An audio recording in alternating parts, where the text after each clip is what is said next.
बिस्मिल्लाहिर्रहमानिर्रहीम। स्टूडेंट्स, आज जो लेसन हम लोगों ने शुरू करना है वो आपका चैप्टर 15 है और उस चैप्टर 15 का हम स्टार्ट करेंगे। That is known as electromagnetic induction.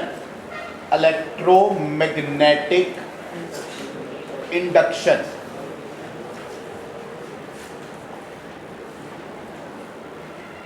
ये हमारा आज का चैप्टर है जिसको हमने स्टार्ट करना है। स्टूडेंट्स, इससे पहले पिछले चैप्टर में हमने इस चीज़ को या उससे पिछले जो चैप्टर्स हैं वहाँ पर हमने ये स्टडी किया कि अगर किसी भी वायर में से करंट गुजारा जाए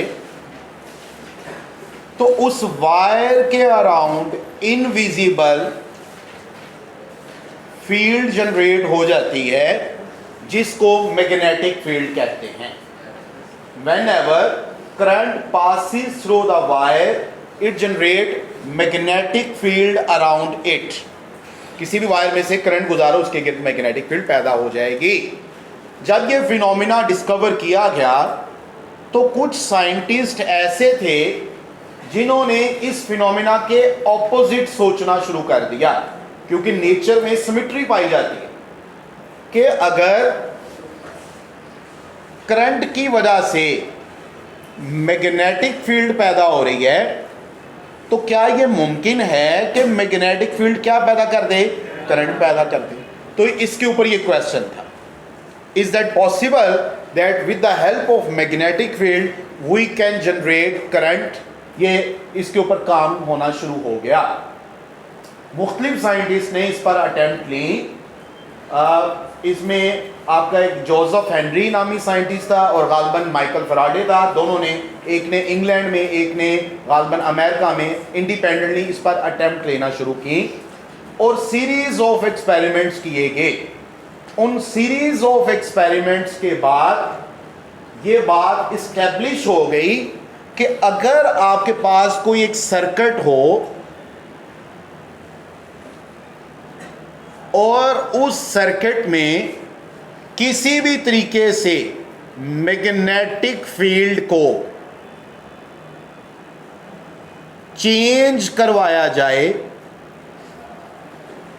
अगर आपके पास कोई एक सर्किट है, उस सर्किट में किसी भी तरीके से, ये जो मैं कह रहा हूं ना, किसी भी तरीके से, इसकी भी मैं आगे डिस्कशन करूंगा, मैग्नेटिक फील्ड को चेंज करवाया जाए तो उस सर्किट में मैग्नेटिक फील्ड के चेंज होने से पहले ईएमएफ जनरेट होगी और उस ईएमएफ के बाद क्या जनरेट होगी?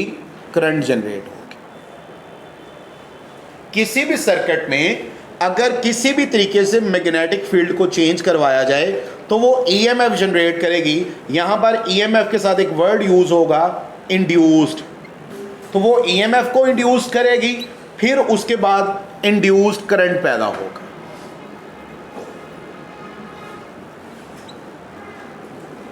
ये कैसे जनरेट हो रहा है, ये सारा चैप्टर ही हमने इसी के ऊपर स्टडी करना है। लेकिन ये मैं आपको शॉर्ट बता रहा हूं कि एक्सपेरिमेंट्स में ये ऑब्जर्व क्या किया गया कि एक सर्किट ले लीजिए, उस सर्किट में मैग्नेटिक फील्ड को चेंज करवाइए। वो किस चेंज से, किस मेथड से करवानी है? There are different methods.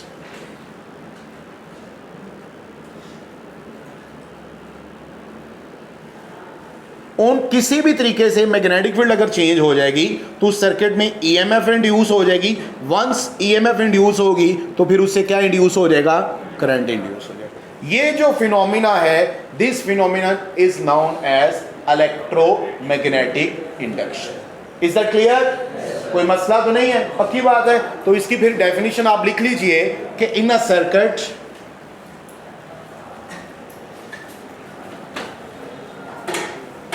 if magnetic field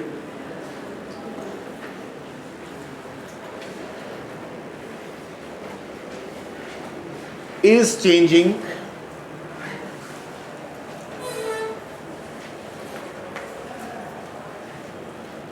EMF is induced,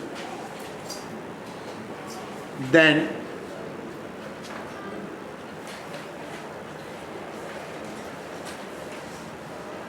induced current. This phenomenon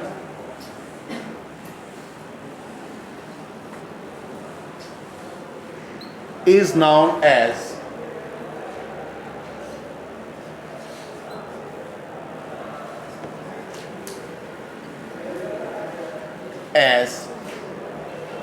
electromagnetic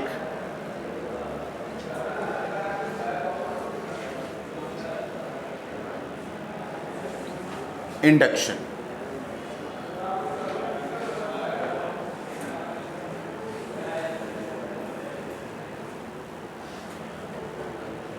ठीक हो गया जी।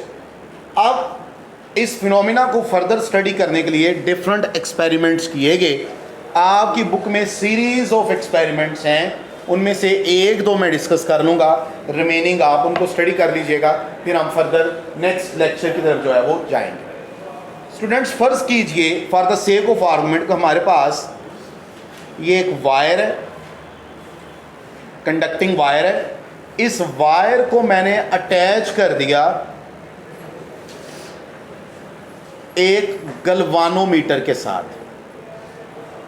अब ज़रा इसको प्रैक्टिकली ऑब्जर्व करने की कोशिश कीजिए। प्रैक्टिकली इमेजिन कीजिए कि एक वायर है, ये कॉपर की, आयरन की, कोई भी एक वायर ले लीजिए। उस वायर को वायर्स की मदद से हमने गलवानोमीटर के साथ अटैच कर दिया। अब अपेरेंटली एक छोटा सा एक सर्किट नज़र आ रहा है जिसमें हमने एक रेक्टेंगल शेप की वायर ली है और साथ गलवानोमीटर लगा दिया।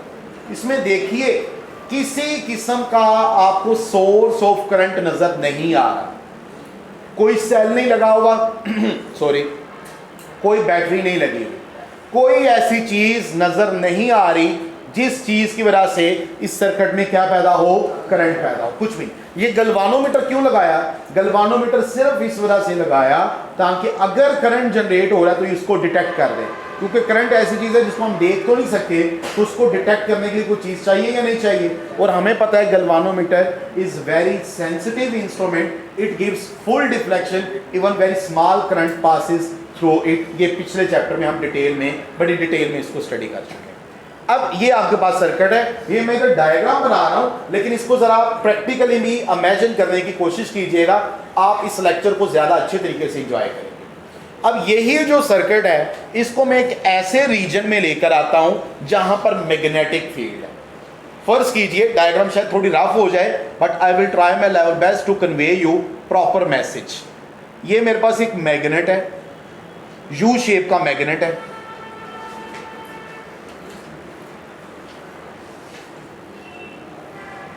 ये इस मैग्नेट का नॉर्थ पोल है और ये कौन सा है, साउथ पोल। यू शेप का मैग्नेट है और हमें पता है मैग्नेटिक फील्ड लाइंस निकल रही हैं किस से, नॉर्थ से, और किस तरफ जा रही हैं, साउथ की तरफ जा रही हैं। स्टूडेंट्स, वंस अगेन मैं आपसे वही रिक्वेस्ट करूंगा, अब थोड़ा सा फिर से प्रैक्टिकली जरा ऑब्जर्व तो कीजिए कि मेरे पास एक वायर है, उस वायर को मैं मैग्नेट के करीब लेकर आ रहा हूं, मैग्नेट से मैग्नेटिक फील्ड लाइंस निकल रही हैं, यहां पर मैंने एरो की शक्ल में आपको दिखा दी हैं, लेकिन क्या मुझे आप बताइए प्रैक्टिकली वो मैग्नेटिक फील्ड लाइंस निकलती हुई नजर आती हैं? नहीं नजर आती। एग्री करते हो ना इस बात से? अब इसका मतलब ये हुआ कि फर्ज करें ये हमारा जो कमरा है ये एक मैग्नेट है, छत जो है वो नॉर्थ पोल है और जो फ्लोर है ये साउथ पोल है। इसके अंदर मैं एक वायर को लेकर आ रहा हूं और ऐसी वायर है जिसको पीछे मैंने किसके साथ अटैच किया है, गलवानोमीटर के साथ। अब इस पूरे सेटअप में आपको कहीं पर भी सोर्स ऑफ करंट नजर नहीं आ रहा, ना कोई सेल है, ना कोई बैटरी है, किसी किस्म की ऐसी चीज नहीं है जो क्या जनरेट कर दे, करंट जनरेट कर दे। ये मैग्नेटिक फील्ड लाइंस मैंने आपको इधर दिखाई हैं, प्रैक्टिकली मैग्नेटिक फील्ड लाइंस भी नजर नहीं आती। तो असूली तौर पर मैं अगर इसको रेज कर दूं तो प्रॉपर डायग्राम वही होगी कि जिसमें मैग्नेटिक फील्ड लाइंस भी ना हो, लेकिन चूंकि हम थ्योरी डेवलप कर रहे हैं और थ्योरी में मैग्नेटिक फील्ड को लाइंस की मदद से रिप्रेजेंट करते हैं, लिहाजा मैंने वो ड्रा किया। Is that clear? हमने ये देखा और ये यकीन मानिए ये बिल्कुल एक मैजिक ही था, ये एक जादू ही था कि जैसे ही मैं इस वायर को मैग्नेटिक फील्ड के करीब लेकर आता हूं, इस वायर में के साथ ये जो गलवानोमीटर लगा हुआ है इसकी जो नीडल है पहले वो बिल्कुल सेंटर में थी। जैसे ही मैं इस वायर को, इस सर्किट को मैग्नेटिक फील्ड के अंदर लेकर जाता हूं, इस गैल्वानोमीटर की नीडल जो है वो डिफ्लेक्ट करना शुरू कर दी। This shows that current is flowing through this circuit. Imagine, मैं बार बार रिपीट कर रहा हूं, we don't have any source of current, no battery, no cell at all. तो इसकी नीडल ने डिफ्लेक्ट करना शुरू कर दिया। Quite shocking result. अच्छा, अब मैं अगर इसको मूव करवा रहा हूं तो मूव करवाने की कोई ना कोई डायरेक्शन तो होगी। लेट्स से मैंने इसको इनवर्ड मूव करवाया तो गैल्वानोमीटर ने कोई डिफ्लेक्शन शो की। इनवर्ड मूव करवाने से, let's say for the sake of argument, कि गैल्वानोमीटर ने अपनी जीरो पोजीशन से लेफ्ट साइड के ऊपर डिफ्लेक्शन शो कर। फिर जैसे ही मैं इसको बाहर की तरफ लेकर आया, आउटवर्ड,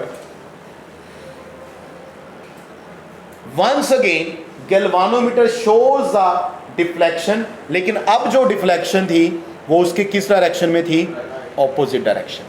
जो इनिशियल थी उसके ऑपोजिट, बिल्कुल। अगर पहले लेफ्ट साइड पर डिफ्लेक्शन शो कर रहा है तो अब राइट साइड पर, या अगर पहले राइट साइड पर शो कर रहा होता तो अब लेफ्ट साइड पर शो। तो इसका मतलब ये हुआ कि इसकी मूवमेंट की डायरेक्शन चेंज करने से करंट की डायरेक्शन भी क्या हो रही थी?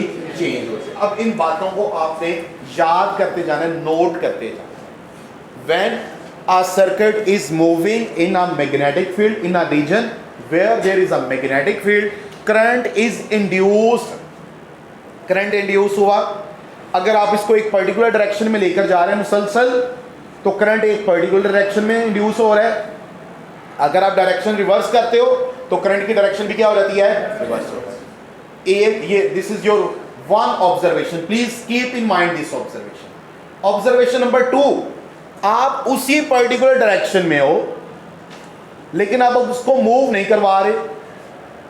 तो अगर आप उस कॉइल को मूव नहीं करवा रहे, आपने मैग्नेटिक फील्ड के अंदर रख दिया, आपको पता है ये रीजन है, इसमें मैग्नेटिक फील्ड है, आपने उसको उधर रख दिया, तो जैसे ही आपने रखा में करंट जनरेट हुआ। लेकिन अगर आप उसको मूव नहीं करवा रहे तो करंट जनरेट नहीं होगा। आल्सो मैग्नेटिक फील्ड भी है। This is also very important.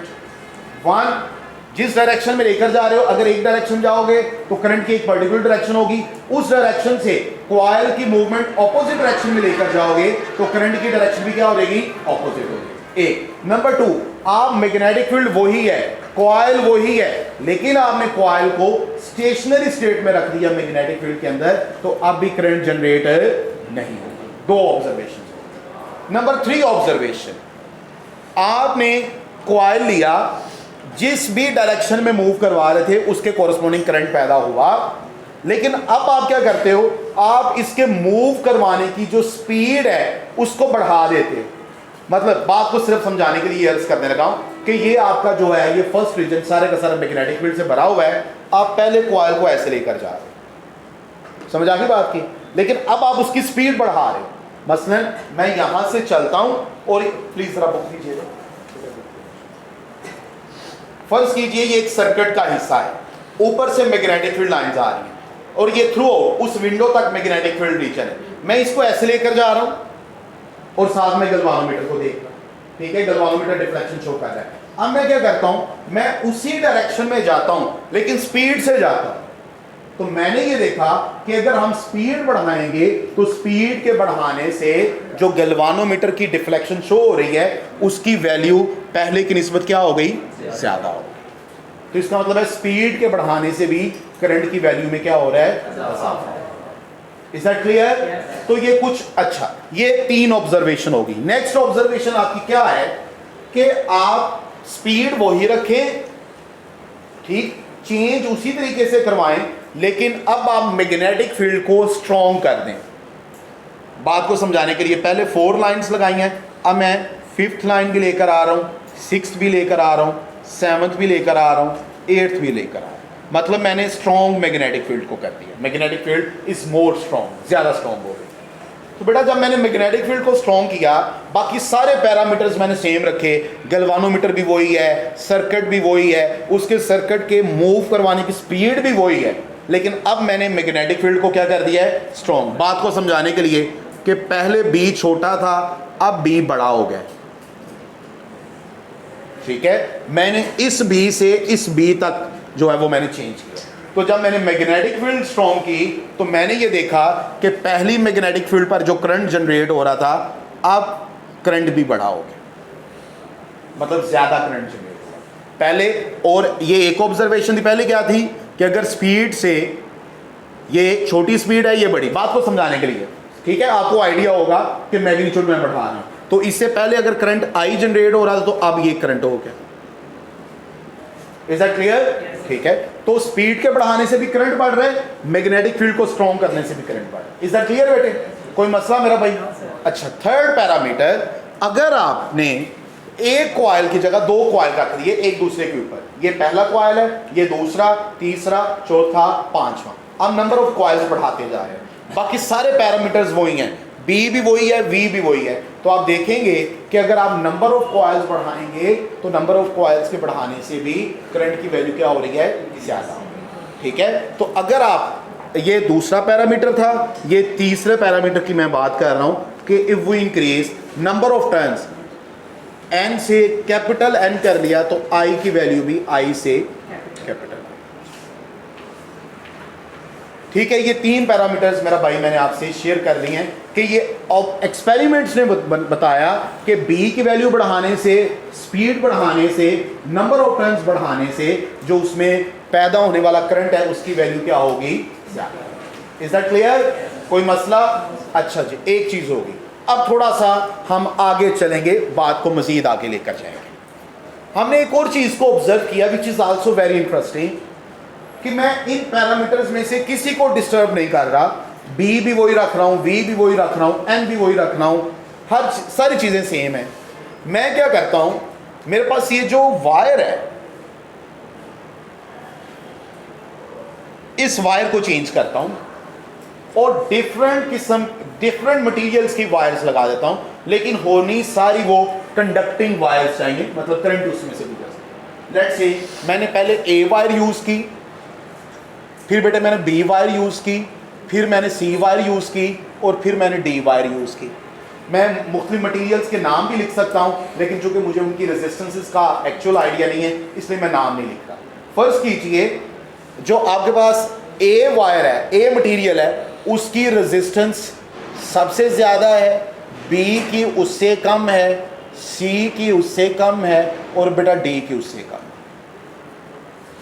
जो भी मैंने मटेरियल लिए, मैं सिर्फ एग्जांपल के तौर पर बता रहा हूं, बेटा मुझे एग्जैक्ट उनकी रेजिस्टेंस का नहीं पता, आप बुक से या मटेरियल कहीं से देख सकते हैं कि लेट से ये आयरन है, ये एल्यूमिनियम है, ये कॉपर है, ये कोई चौथी मेटल है, तो सबसे ज़्यादा रेजिस्टेंस ए की है, उससे कम रेजिस्टेंस किसकी है, बी की है, उससे कम किसकी है, सी की, और उसके कम डी की। मैंने वन बाय वन करके पहले ए रखी, फिर बी रखी, फिर सी और फिर डी, बाकी सारी वैल्यूज़ बेटा मैंने सेम रखी, किसी वैल्यू को मेरा भाई मैंने चेंज नहीं किया। तो मैंने ये देखा कि जिस वायर की रेजिस्टेंस सबसे ज़्यादा है उसमें करंट सबसे कम होगा, फिर उससे ज़्यादा बी में होगा, फिर उससे ज़्यादा सी में होगा, और फिर उससे ज़्यादा डी में। रेजिस्टेंस इस ऑर्डर में, करंट इस ऑर्डर में।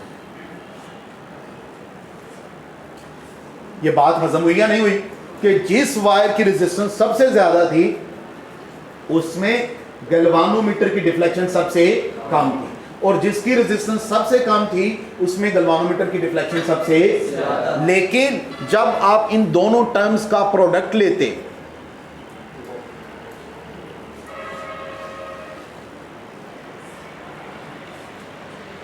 तो वो हमेशा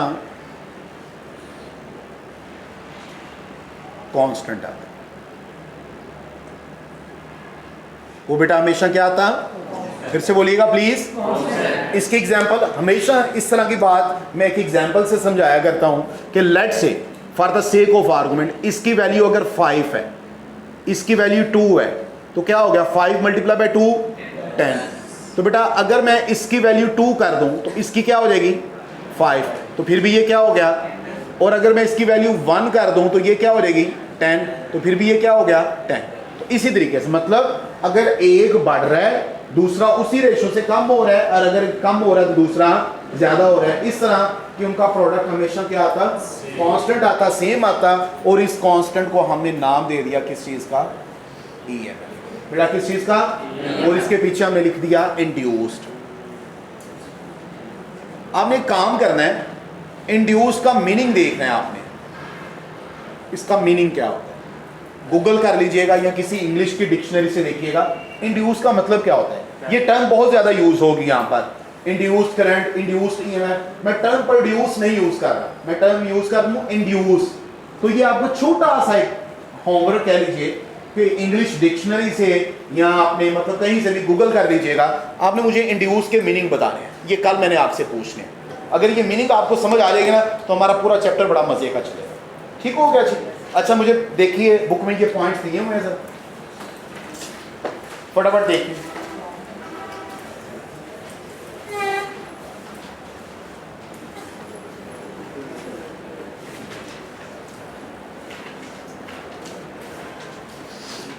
ओके अच्छा जी, अब इसका मतलब ये हुआ कि हमारी ये जो सारी रिक्वायरमेंट्स हैं वो ये हैं कि हमें इन पैरामीटर्स को पूरा करना है। हमें किसी ना किसी तरीके से जो मैग्नेटिक फील्ड है उसकी वैल्यू को क्या करवाना है, चेंज करवाना है। इसको हमें चेंज करवाना है, ये हमारा प्राइम गोल है कि चेंज इन मैग्नेटिक फील्ड। ये मैग्नेटिक फील्ड है और मैग्नेटिक फील्ड के अंदर क्या करवाना है, चेंज करवाना है। अच्छा क्या चेंज करवाने का कोई एक मेथड है, नहीं है। उसने 4 से 5 डिफरेंट मेथड्स आपसे शेयर किए हैं, उनमें से किसी एक मेथड से भी आप मैग्नेटिक फील्ड को चेंज करवा सकते हो। It is up to you कि आप कैसे चेंज करवाते हो। मसलन मैं बुक देख रहा हूं, उसने जो पहला मेथड अडॉप्ट किया है, मैं हल्का हल्का उसका हिंट दूंगा, फिर आज का लेसन हमारा खत्म है, फिर कल हम अपने फर्स्ट मेन टॉपिक की तरफ जाएंगे। पहला हिंट क्या है कि बेटे आप एक कॉइल ले लो। पहला मेथड क्या है, ये कॉइल है, इसको आपने नीचे गलवानोमीटर के साथ अटैच कर दिया। अब ये अंडरस्टूड बातें होनी चाहिए। आपने एक बार मैग्नेट लिया, इसका नॉर्थ पोल है, ये कौन सा है, साउथ।